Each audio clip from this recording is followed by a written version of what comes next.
ओम अथर्ववेदाय नमः। 11वां कांड अथर्ववेद भाग 2 सूक्त 9 उच्छिष्ट ब्रह्म सूक्त। इस सूक्त के देवता उच्छिष्ट हैं। उच्छिष्ट का अर्थ होता अवशिष्ट, शेष, बचा हुआ, छोड़ा हुआ। यजुर्वेद में कहा गया है तेन त्यक्तेन भंजिता, उसके द्वारा छोड़े हुए का ही भोग करो। परमात्म सत्ता ने अपने अव्यक्त गुणातीत स्वरूप में जो अंश त्याग दिया, छोड़ दिया है, उसी उच्छिष्ट अंश नाम रूपात्मक सृष्टि उसी से बनी है। यह उच्छिष्ट के प्रकट होने का क्रम सतत चल रहा है। परमात्मा सत्ता के उच्छिष्ट अंश से सृष्टि को मूल उत्पादक क्रियाशील तत्व अप बना। अप प्रवाह द्वारा छोड़े गए उच्छिष्ट अंश से परमाणुओं कि घटक सूक्ष्म कण बने, उनका अविरल प्रवाह बह रहा है। उनके उच्छिष्ट से पंचभूतों की उत्पत्ति होती है।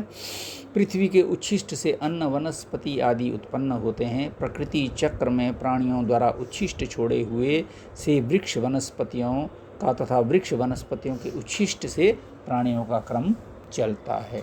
यही प्रकृति यज्ञ इकोलॉजी का आधार है।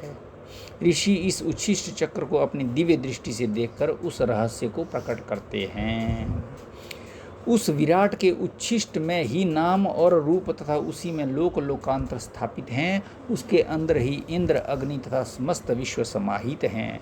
उस अवशेष में द्युलोक और पृथ्वी के सभी प्राणी समाहित हैं। जल, समुद्र, चंद्रमा और वायु, ये सभी उसी उच्छिष्ट स्वरूप ब्रह्म में विद्यमान है। सत और असत सृष्टि दोनों इसी अवशिष्ट में हैं। मृत्यु, सर्जक, वल्ल तथा प्रजापति उसी उच्छिष्ट में स्थित हैं। सभी लोक, वरुण देव और अमृतमय सोम इसी में समाहित हैं।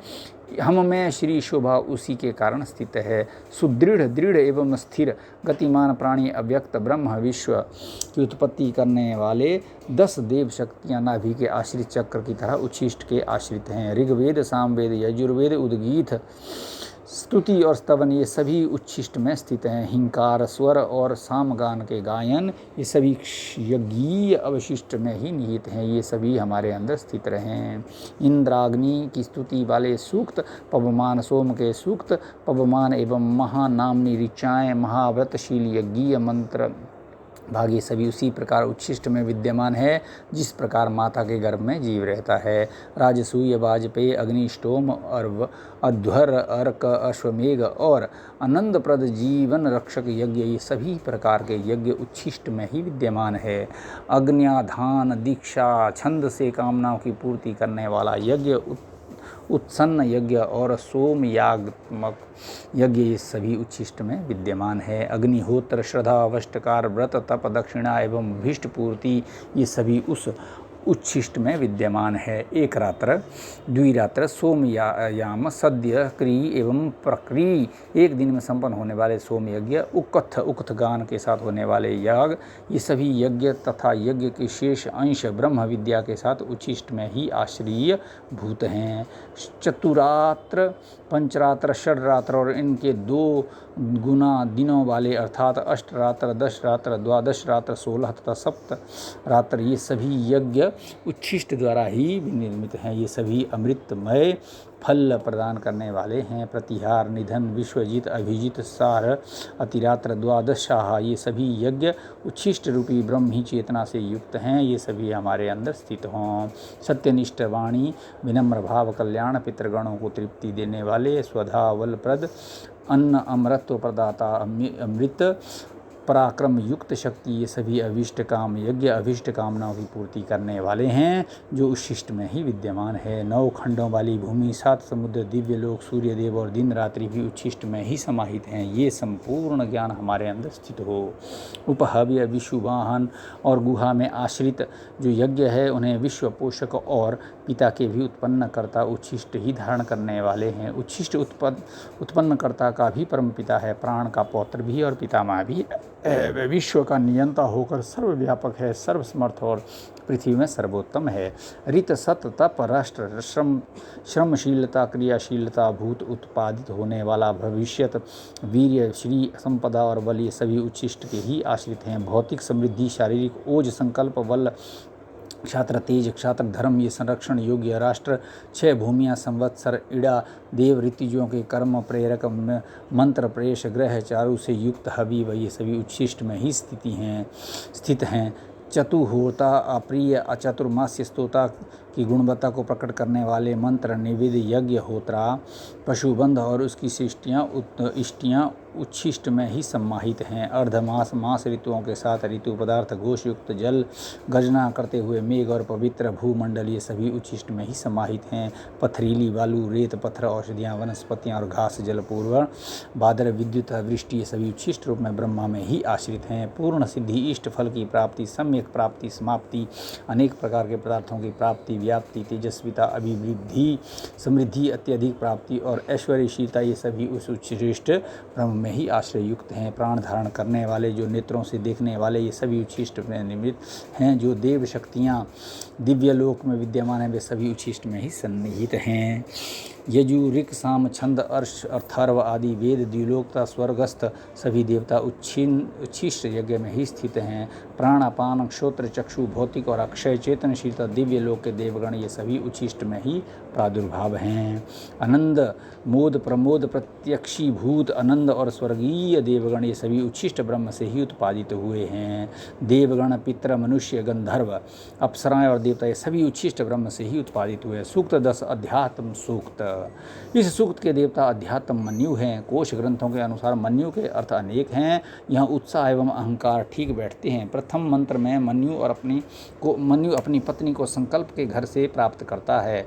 मन्यु आत्म तत्व पर आधारित उत्साह या अहंकार संकल्प के घर में अपनी सधर्मिणी के संकल्प शक्ति से विवाह रचाता है। वे आत्म स्फूर्ति, उत्साह, संकल्प शक्ति के संयोग से सृष्टि रचना करता है। उसमें वर पक्ष एवं कन्या पक्ष के रूप में अनेक प्रवृत्तियाँ, शक्ति धाराएं सहयोग करके उस महोत्सव को सफल बनाती हैं। प्रारंभ के मंत्रों में संरचना के घटकों, देव शक्तियों का वर्णन करते हुए बाद के मंत्रों में सृजित शरीर के निर्माण और उनकी विशेषताओं का वर्णन है। ये वर्णन मनुष्यों, प्राणियों के शरीरों से लेकर प्रकृति के विराट शरीर तक सर्वत्र लागू होता है।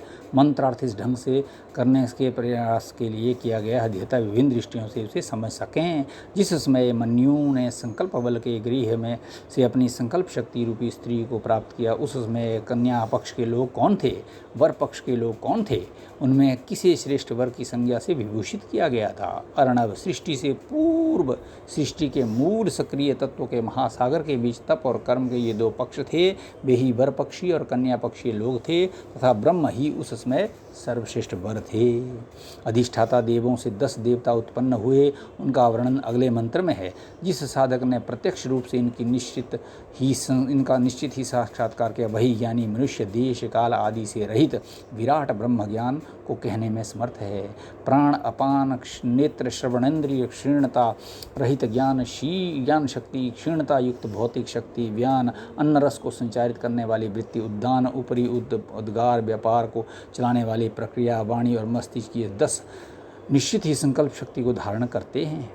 ऋतुएं, धाता, बृहस्पति देव, देवराज इंद्र, अग्निदेव और अश्विनी कुमारी सभी देव जब उत्पन्न नहीं हुए थे, ऐसी अवस्था में इन देवों ने अपनी उत्पत्ति के लिए किस श्रेष्ठ की उपासना की थी। ज्ञान युक्त तप और फल रूप कर्म की विशाल समुद्र में विद्यमान थे। कर्म शक्ति से तप की उत्पत्ति हुई, इसलिए वे धाता आदि देव अपनी उत्पत्ति के लिए उसी की उपासना करते रहे। वर्तमान भूमि से पूर्व की जो भूमि थी उसे तप के प्रभाव से सर्वज्ञ महर्षियों ने जान लिया था। अतीतकालीन भूमि को जो पृथक पृथक नाम से जानते हैं वही पुराण के जानने वाले कहे जाते हैं। उस समय में इंद्र, अग्नि, सोम, त्वष्टा और धाता देवादि किससे उत्पन्न हुए। उस समय इंद्र से इंद्र, सोम से सोम, अग्नि से अग्नि, त्वष्टा से त्वष्टा, धाता से धाता की उत्पत्ति हुई। परमात्मा ये सभी शक्तियाँ विशेषताएँ बीज रूप में स्थित रहती हैं। उन विशेषताओं से ही वे शक्तियाँ पहले वाले कल्प की तरह प्रकट हुई। जिस अग्नि और आदि अधिष्ठाता देवों से पूर्वोक्त प्राण, अपान आदि उस 10 देवगण उत्पन्न हुए थे, वे देवगण अपने पुत्रों को स्थान देकर किस लोक में आश्रयभूत हुए। सृष्टि रचना काल में सृष्टा ने जब बाल, अस्थि, नसों, मांस और मज्जा को एकत्र किया तो उनसे हाथ, पैर आदि शारीरिक अंगों की रचना करके किस लोक में अनुकूलता के साथ प्रवेश किया। उस सृष्टा ने किस किस उपकरण से केशों, किससे स्नायु भाग, कहाँ से अस्थियों को परिपूर्ण किया, कहाँ से शारीरिक अंग अवयवों, पैरों और मांस मज्जा को एकत्रित किया, ऐसा कह पाने में कोई समर्थ है? कौन समर्थ है?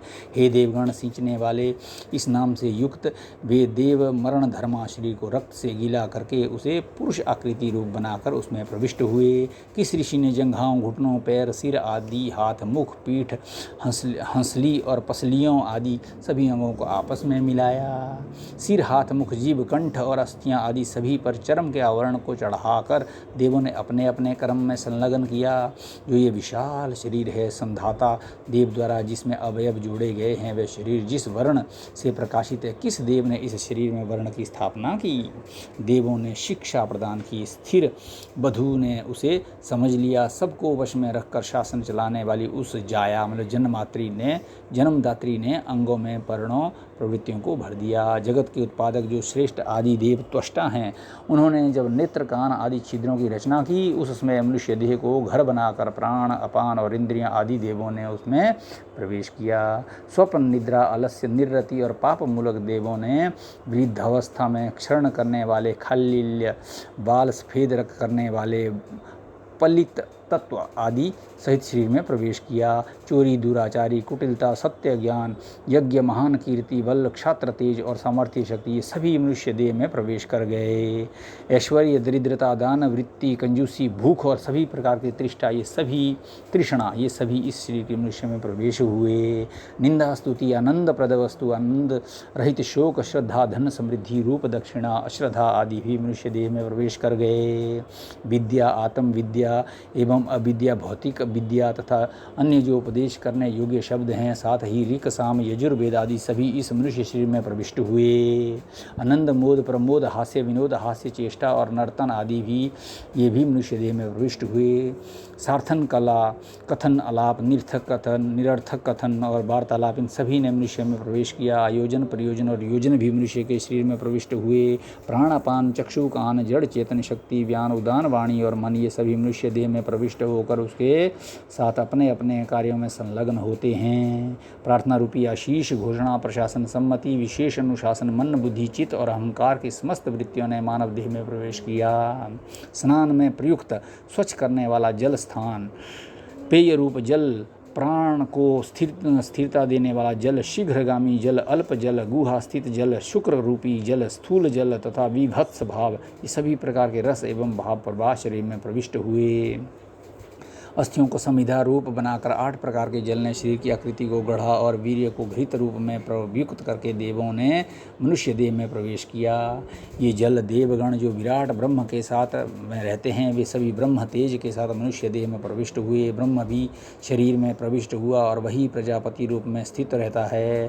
सूर्यदेव ने आँख को, वायुदेव ने घ्राणेन्द्रिय को अपने भाग में रूप में स्वीकार किया। इसके अतिरिक्त 6 कोश युक्त शरीर को सभी देवगणों ने अग्नि को भाग रूप में प्रदान किया। इस प्रकार इन सभी बातों का ज्ञान विद्वान मनुष्य शरीर को ये ब्रह्म स्वरूप है ऐसा मानता है, क्योंकि इसमें सभी देव शक्तियाँ सभी प्रकार निवास करती है, जिस प्रकार गौशालाओं में गौएँ निवास करती हैं। ये जीवात्मा मृत्यु के क्रम में एक प्रकार के श्रेष्ठ कर्म से उच्च लोकों में जाता है, एक प्रकार के हीन कर्म से निम्न लोकों में जाता है तथा एक प्रकार के कर्म से पुनः इस विश्व का सेवन भोग करता है। पोषक अप यानी जल प्रवाह अंतरिक्ष अथवा गर्भ के बीच में ये शरीर बढ़ाता है, इसलिए इसे शब बढ़ने वाला कहते हैं। इसके अंदर स्थापित उस बढ़ाने वाले आत्म तत्व को शब कहते हैं। ओम अथर्ववेदाय नमः।